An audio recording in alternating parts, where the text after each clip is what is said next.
Today, the U.S. Supreme Court heard arguments regarding the state of Colorado's Republican primary ballot and whether former President Donald Trump should be disqualified over his connection to the January 6th insurrection.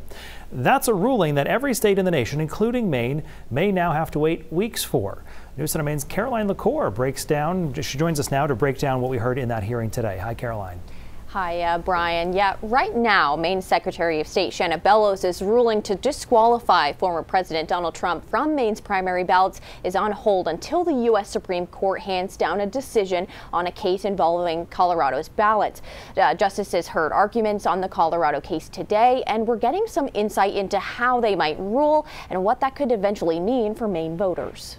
Mr. Chief Justice, and may it please the court. In a Supreme Court hearing Thursday, oral arguments lasted for close to 2 hours as justices consider whether former President Donald Trump should remain on the ballot in Colorado, a decision Maine is also anticipating. Some of the policy discussion really focused on what is the right way to do this? As an expert on constitutional law, University of Maine School of Law Vice Dean Dimitri Bam is keeping tabs on the discussion, noting that the first argument brought up by Mr. Trump's lawyer, Jonathan Mitchell, concerns the use of the term officer in Section 3 of the 14th Amendment, which bars those who've taken part in an insurrection from holding office. Trump's lawyers argued that that's a term of art, that really means appointed officials. Mitchell argues Section 3 does not apply to Mr. Trump because as president, he did not serve as an officer, as stated in the section, but instead held office. And never took the oath required by Section 3 as a prerequisite to be disqualified. A second part to Mitchell's argument is that a disqualification is not a decision that belongs to individual states,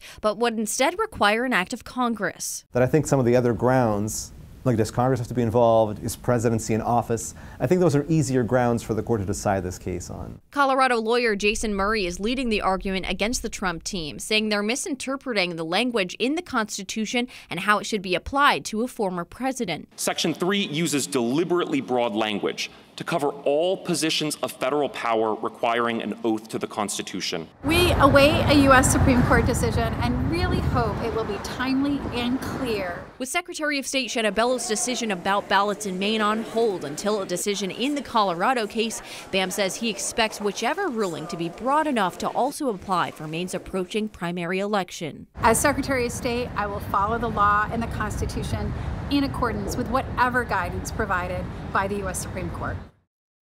Another argument brought up in today's hearing centered around if states should have the room to interpret Section 3 when it comes to determining a qualification for candidates. Brian, back to you. Something we will certainly keep tracking. Caroline LaCour, thanks so much.